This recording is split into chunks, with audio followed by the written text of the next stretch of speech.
tal? Muy buenas noches, bienvenidos a Derechos en Pugna.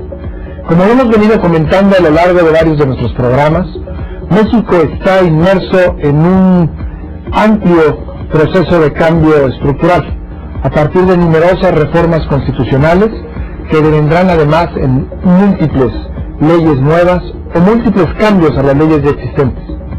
Una de estas fue un cambio que se llevó a cabo en septiembre de 2013, que conocemos bajo el ritmo de reforma hacendaria. La reforma hacendaria implicará una reforma constitucional, 10 decretos, 4 nuevas leyes, 17 reformas legales. Pero además de llamarse propiamente una reforma hacendaria para referirnos a la materia fiscal, esta reforma, por primera vez, implicó también cambios de otra naturaleza, cambios que tienen que ver con la seguridad social en México. De esto hablaremos esta noche en Derechos en Pugna.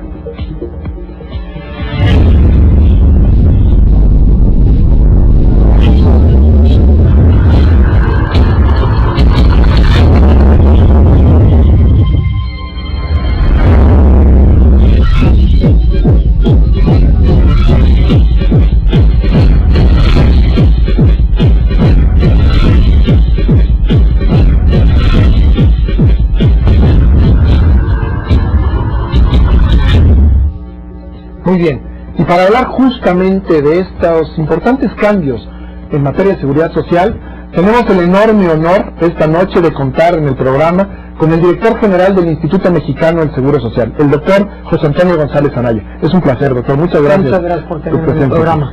Y por si fuera poco, también está con nosotros la doctora Patricia Cursain, quien es, además de investigadora del Instituto de Investigaciones Jurídicas, actualmente la jefa de la unidad de posgrado de la Facultad de Derecho de la misma Universidad Nacional Autónoma de México. Pati, mucho gusto. Muchas gracias por tu invitación, querido Augusto. Al contrario. Y pues para entrar en materia, porque créanme que la media hora se va a ir volando, quisiera yo empezar preguntándoles, ¿cuáles son estos nuevos derechos? Si sabemos que hay un apartado importante en esta reforma hacendaria que incluyó, uno, ampliar, y dos, establecer nuevos derechos en materia de seguridad social. ¿Podemos platicar al auditorio cuáles son y por qué en la reforma hacendaria? Bueno, yo creo que hay dos principales. El primero, y los dos fueron compromisos del presidente Enrique Peña Nieto.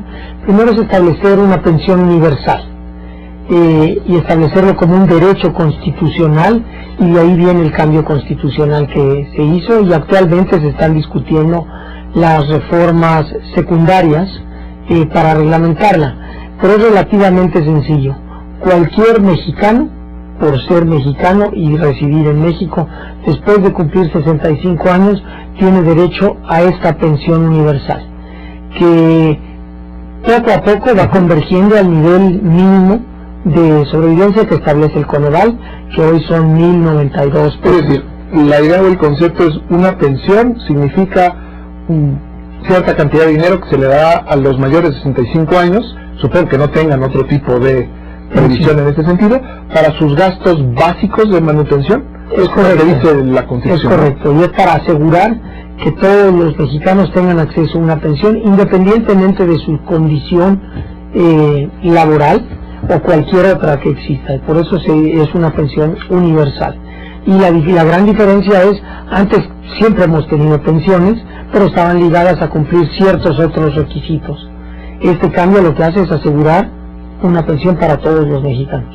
Ahora, la ley secundaria marcará los requisitos específicos para poder, digamos, ser elegible a esta pensión. Obviamente uno es ya no contar con un empleo.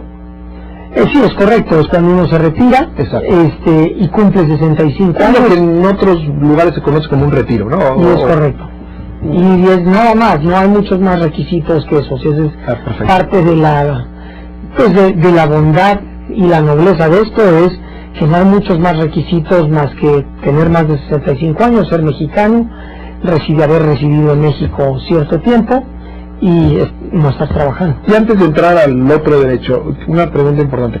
¿Ya existía a aquellos que cotizaban en el Seguro Social o a los trabajadores del Servicio del Estado, en el ISSSTE, ya existía esta pensión? Es correcto, había diferentes tipos de pensiones. Estaba una pensión del régimen del IMSS, los del ISSSTE, había pensiones complementarias, había todo tipo de regímenes de retiro, pero había el sentimiento, había un porcentaje importante de mexicanos que llegaban a esta edad y por no haber cumplido o cotizado o cumplido otros requisitos, no tenían acceso a esta pensión. Y a las personas que ya cotizaban esto, la verdad el cambio no los afectará en nada. Seguirán con la pensión como la tenían anteriormente. Entonces, para todos aquellos mexicanos que no contaban con este derecho. Es correcto, y eso es una buena noticia. Sí, asegura una pensión mínima. ¿Se sabe cuánta de la población en México estaba, o proyecciones más o menos? Es difícil decirle, pero más o menos pues la cobertura de los planes de pensiones, pues depende, ¿no? Más o menos, no sé, es difícil decir ese número, exactamente. Pero estamos hablando de millones de personas. Sí, sin duda alguna. Ok. Si me permite, mira, yo creo que es muy importante las reformas que se han planteado. Si bien en algún momento consideramos que por qué dentro del esquema hacendario vienen derechos sociales, eso es algo que llama la atención. Me llamó mucho la atención. ¿Por qué la Secretaría de Hacienda y no la Secretaría del Trabajo, por ejemplo? Pero bueno, de cualquier manera, encontramos aquí que hay una propuesta del Ejecutivo muy bondadosa, muy importante, que coloca a México en otro nivel. Sí. Bueno, son dos los temas, ¿no? Uno es la pensión universal, que yo en lo particular considero que no se debería de llamar universal, porque universal significaría que fuera efectivamente para todos, como dice el señor director, pero esa pensión sí está acotada para quienes no tienen ingresos, es decir, una persona que tiene ya una pensión porque ha estado bajo un sistema contributivo, pues ha tenido ya, tiene sus pensiones, tiene sus cotizaciones, tiene ya todo su derecho. Bueno, ahí ya no tienen derecho a esta pensión, sino es en realidad para quienes no tienen ingresos, quienes no tienen una remuneración, quienes no han cotizado, quienes a lo mejor nunca han trabajado, y tienen que les da una cantidad considerada con el límite de beneficencia de bienestar mínimo, que marca Coneval, como ya lo explicaba el director. Entonces, es muy interesante, pero mira, esto también nos lleva al tema de la protección social, que es como deberíamos de verlo todo en forma global. Y si estamos hablando de pisos de protección social, seguridad social la seguiremos llamando por tradición, pero tenemos que hablar ahora ya de todo un esquema de protección social. Y entonces ahí ves cuando era la asistencia social, la previsión social, la seguridad social, y ahora nos vamos un poco más allá. Me parece que las propuestas son muy generosas, son muy importantes. Claro, ahorita oímos 1,092 pesos, sentimos que es muy bajo, pero hay muchas personas que con eso 1,092 pesos es la proyección de lo que será es el nivel mínimo y se actualiza por la inflación de aquí en adelante. Perfecto. Sí, pero de todas maneras, eso puede ser la diferencia para muchas personas. No, me imagino que sí, obviamente.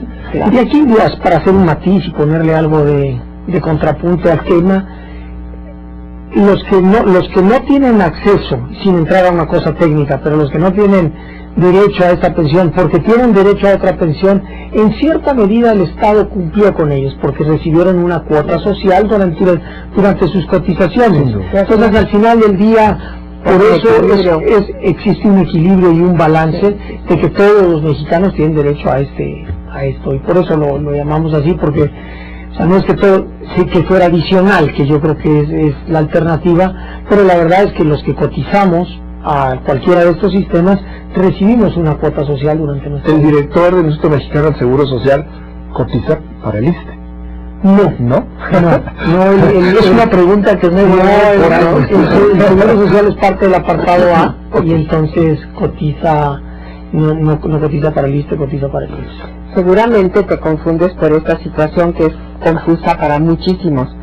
Los organismos descentralizados antes, cuando se creaban, el Ejecutivo tenía la facultad de decidir si iban al apartado A o al apartado B para efectos de seguridad social. Para efectos del auditorio. El apartado A es para las relaciones de trabajo entre particulares. Para los que trabajan para la iniciativa privada, para decirlo en términos más exactamente, cotidianos. Y dentro de estos mismos entran lo que son los organismos descentralizados. Así es. Y en el apartado B se rigen las relaciones, fíjate, la confusión, para exclusivamente los servidores de los poderes de la Unión y del gobierno del Distrito Federal. Así es. En los estados de la República, la seguridad social tiene que fundamentarse en el apartado A.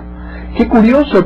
Entonces, el Instituto Mexicano del Seguro Social, apartado A, por eso preguntaba, su titular trabaja para el Estado, y pensaba yo que se cotizaba en el ISSSTE, por eso era la pregunta, pero con esta aclaración queda muy claro. Y sin embargo, años después vinieron los órganos constitucionales autónomos. Y estos entiendo que sí cotizan en el apartado B. Bueno, y la universidad la UNAM es un organismo descentralizado y cotizamos para el ISSSTE. Somos apartados. Está bastante revueltito. Está muy revuelto y es confuso, ¿no? Porque sí tenemos ahí el problema. Avancemos al segundo gran derecho que se estableció en esta reforma, si les parece bien. Sí, cómo no. ¿Nos platicas cuál es, José? Un seguro, el seguro es un seguro de desempleo y tiene sus detalles, pero es relativamente sencillo. Si eres un trabajador que has cotizado, eres un trabajador formal que has cotizado al IMSS por cuando menos dos años anterior a utilizarlo, te quedas desempleado, tienes derecho a lo siguiente: tienes derecho a utilizar el 50% de tu salario los primeros 3 meses, de hecho 60, 50 y 40. Independientemente cuál era este salario, el 50%. Y en los siguientes 3 meses, cuando menos un salario mínimo. Entonces aquí ya se empieza un poquito a enredar y viene, esta definición viene de dónde se fondea. Si está fondeado de parte de la subcuenta para vivienda, se va a poder dedicar para esto. Le decimos una subcuenta mixta, se va a poder seguir utilizando para la vivienda, pero se va a poder utilizar para esto. Se utilizará esta subcuenta para pagar el 50% de tu salario los primeros 3 meses, y si no te alcanza, el Estado te va a garantizar cuando menos un salario mínimo durante 6 meses. Concluyo para no incluidos esos 3 meses, si no alcanzar el 50%, ¿serían solo también un salario mínimo? Sí, es el peor de los casos. En el peor de los casos, y todo eso, para resumir, es el seguro de desempleo. El Estado garantiza cuando menos un salario mínimo durante 6 meses. Si tienes ahorrado en tu subcuenta mixta, podrás recibir más durante... Pero es de tu propio ahorro, digamos, y de tu propio fondo para vivienda. Es correcto. Se está tomando ese dinero. Simplemente se abrió una nueva puertita para utilizar ese dinero. Para utilizar esto, y esto permite... ¿Cuál es el objetivo de esto? Es permitir que se pueda buscar un trabajo, vamos a llamarlo así, con cierta calma, y que no tomes cualquier trabajo en el momento que te quedes de desempleo, y con esto fomentar la productividad laboral de los trabajadores. Al final del día, lo que estamos buscando es aumentar la productividad de los trabajadores para poder crecer más. Pues un derecho importantísimo. Si me permite, el señor director también... Te voy a permitir, Katy, pero antes nos tenemos que ir a un corte comercial. Volvemos de inmediato.